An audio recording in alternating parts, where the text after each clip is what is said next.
प्रयागराज महाकुंभ का 44वां दिन उमड़ रहा आस्था का महासैलाब। महाशिवरात्रि व महास्नान के साथ महाकुंभ का हो जाएगा समापन। महाकुंभ में आज करीब 1 करोड़ लोगों ने संगम में लगाई आस्था की डुबकी। हर तरफ उमड़ता दिखा श्रद्धालुओं का सैलाब। महाकुंभ में अब तक 64 करोड़ 54 लाख से ज्यादा लोग लगा चुके हैं पवित्र डुबकी। समापन तक आंकड़ा जा सकता है 66 करोड़ के पार।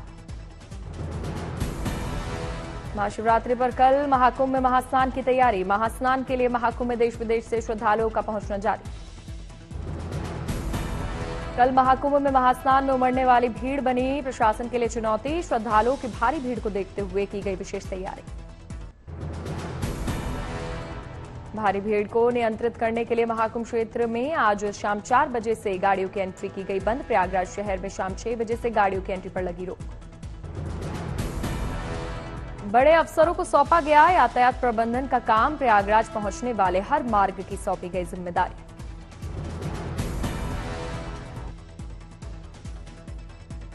पहले से भी जितने हमारे बड़े स्नान दिवस होते हैं तो एक्स्ट्रा हम लोग अपनी फोर्सेस का डिप्लॉयमेंट करते हैं और रेलवेज के साथ में यहाँ पे एयरपोर्ट के साथ में और सभी जगह से बेहतर समन्वय रहता है।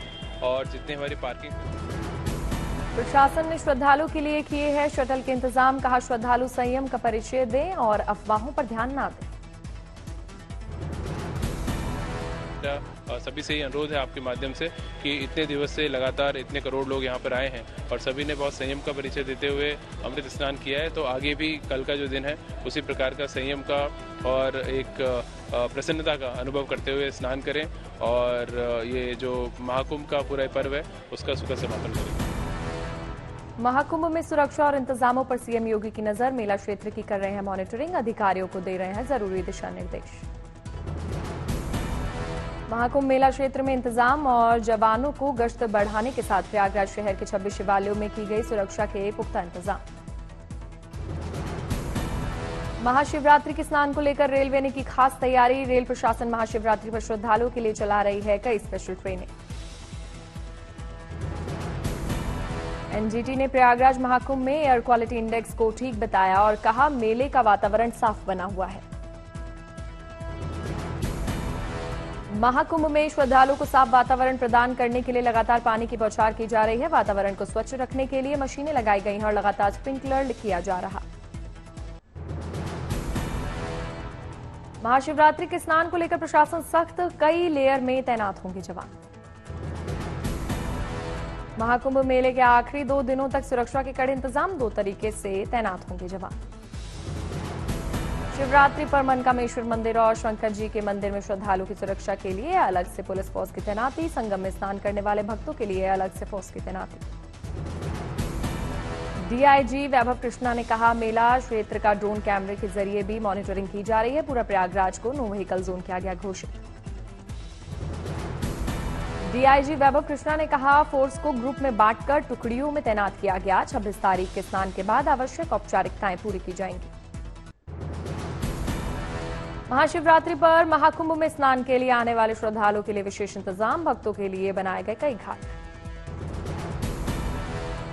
लखनऊ प्रतापगढ़ की तरफ से आने वाले श्रद्धालु फाफा मऊ घाट पर करेंगे स्नान। रीवा, बांदा, चित्रकूट और मिर्जापुर की ओर से आने वाले श्रद्धालु अरैल घाट पर करेंगे स्नान। महाकुंभ में सड़क मार्ग से आने वाले श्रद्धालुओं की सुविधा के लिए सभी राजमार्ग पर पुलिस की बाइक सचल दस्ते की 40 टीमें तैनात।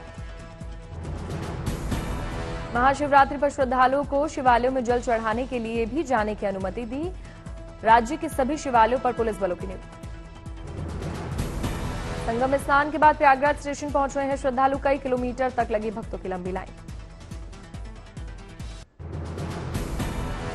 महाशिवरात्रि से 1 दिन पहले काशी विश्वनाथ मंदिर में शिव भक्तों का रेला। बाबा विश्वनाथ के दरबार में हाजिरी लगाने के लिए प्रयागराज संगम स्नान करना चाहते हैं श्रद्धालु। देश विदेश के कोने कोने से काशी विश्वनाथ के दर्शन के लिए पहुंचे हैं शिव भक्त। महाशिवरात्रि के दिन करीब 15 लाख श्रद्धालुओं के दर्शन करने की उम्मीद। वाराणसी में महाशिवरात्रि की तैयारियां जोरों पर। बाबा विश्वनाथ के लिए जेल में बंद कैदी तैयार कर रहे हैं विशेष पुष्पमाला।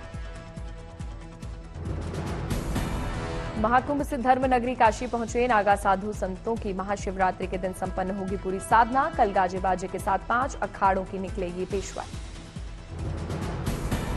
वाराणसी में बग्घी पर सवार अखाड़ों के आचार्य महामंडलेश्वर को देखने उमड़ी भीड़, सुरक्षा व्यवस्था के भी जबरदस्त इंतजाम।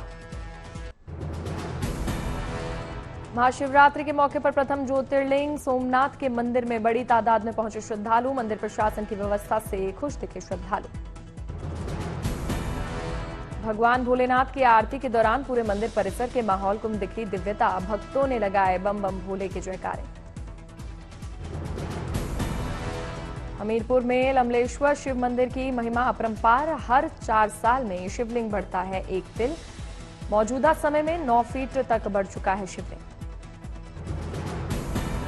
लमलेश्वर शिव मंदिर के शिवलिंग की 43 दिनों तक सच्चे मन से पूजा करने से मनोकामना पूरी होने की मान्यता। 400 साल पुराना है लमलेश्वर शिव मंदिर।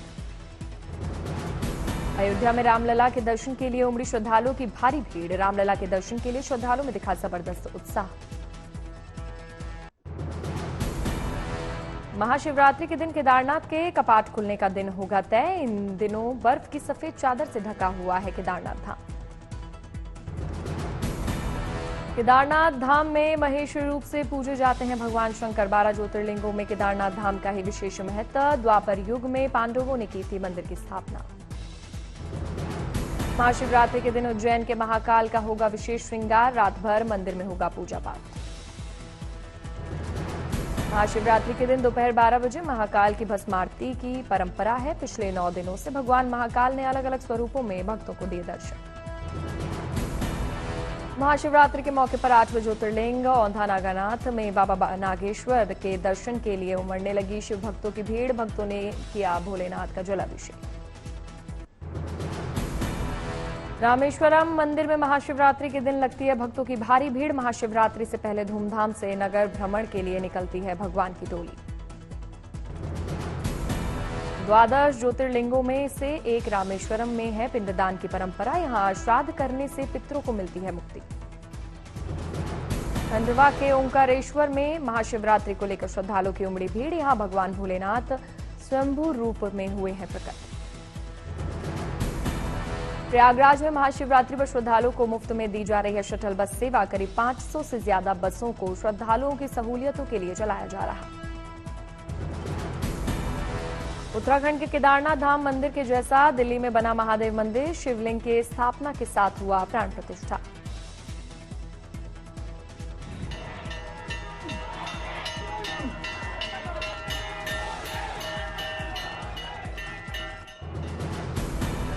महाकुंभ पर सियासत को लेकर विपक्ष पर सीएम योगी का वार। कहा कुंभ में सभी को वो चीजें मिली जो वो लोग खोज रहे थे।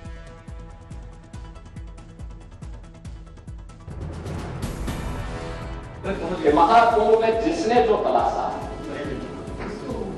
उसको वह मिला।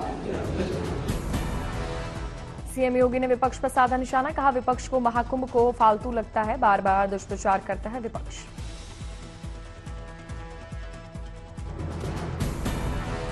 आप लोगों ने तो प्रयागराज महाकुंभ को बदनाम करने के लिए कोई भी ऐसा दुष्प्रचार नहीं छोड़ा जो मैं किया हूं। किस तरीके के वक्तव्य ले रहे थे आपने देखा होगा प्रयागराज के बारे में। आप लोग ये दुष्प्रचार कर रहे थे कि कितने लोग मर गए। आपका सोशल मीडिया हैंडल गोरखपुर और बस्ती में। समाजवादी पार्टी का सीएम योगी पर पलटवार। कहा एक कंस था और उसे भय था कि अगर कृष्ण पैदा हुआ तो कंस खत्म हो जाएगा, इसलिए कंस डरा रहता था।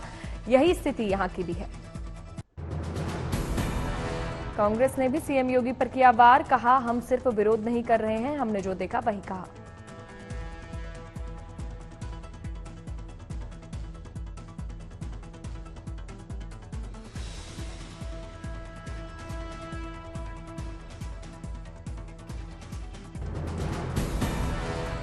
मुख्यमंत्री जी ने जो कहा कि जिसको जैसा देखना चाहता है उसको ऐसा दिखाई देता है, तो मैं यही कहूंगी कि जो सुनना चाहता है उसको वो सुनाई देता है। यूपी के डिप्टी सीएम ब्रजेश पाठक ने कहा महाकुंभ बेहतर चल रहा है, सारी व्यवस्था अच्छी है।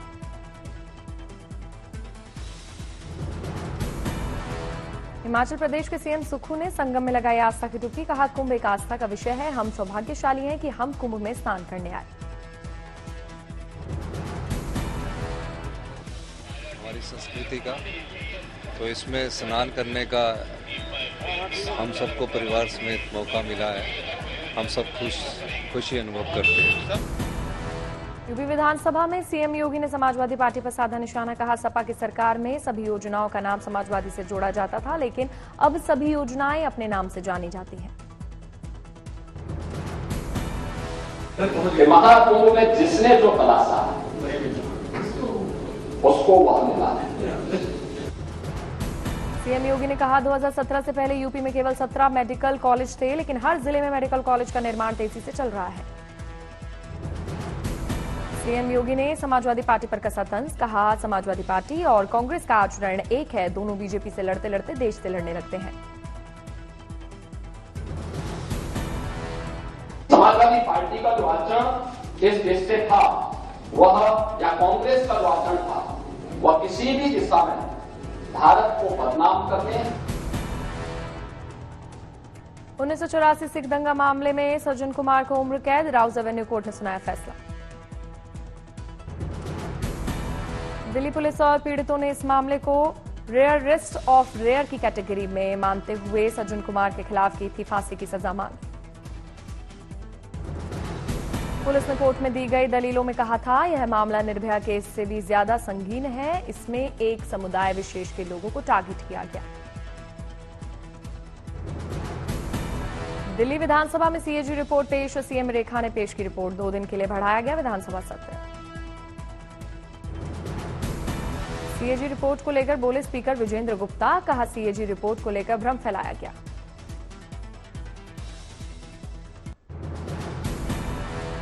एलजी के अभिभाषण में आपके नेताओं ने की नारेबाजी। आम आदमी पार्टी के 21 विधायक 3 दिन के लिए सस्पेंड। एलजी विनय सक्सेना के अभिभाषण के दौरान लगे मोदी मोदी के नारे। बीजेपी विधायकों ने बजाई तालियां।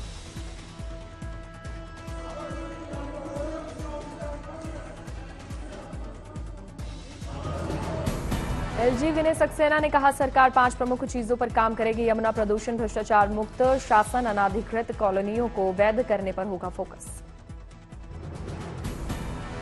दिल्ली के उपराज्यपाल वीके सक्सेना बोले, हमारी सरकार का एजेंडा बिल्कुल साफ है। हमारा एजेंडा दिल्ली का विकास। सदन से निष्कासित होने के बाद आम आदमी पार्टी विधायकों ने बाबा साहेब की तस्वीर लेकर प्रदर्शन किया, जमकर की नारेबाजी।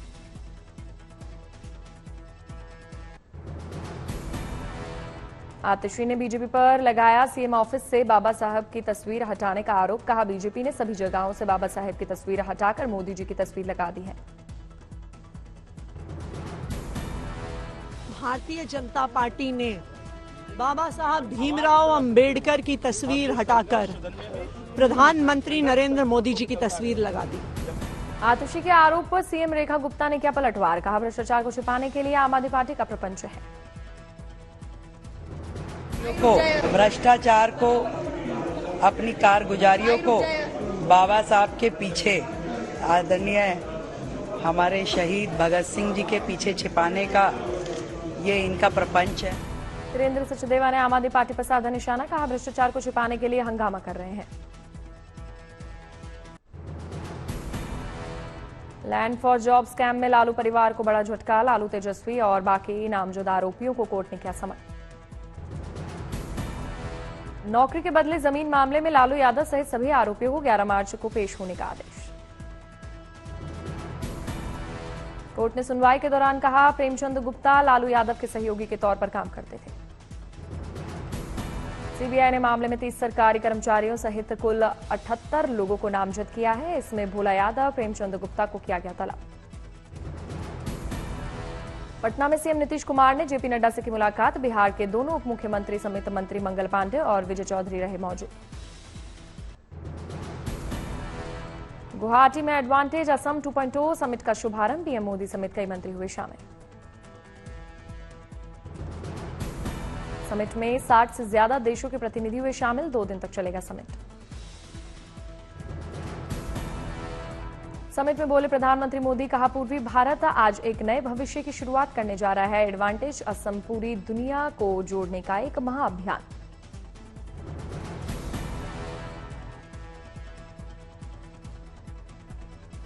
और नॉर्थ ईस्ट की भूमि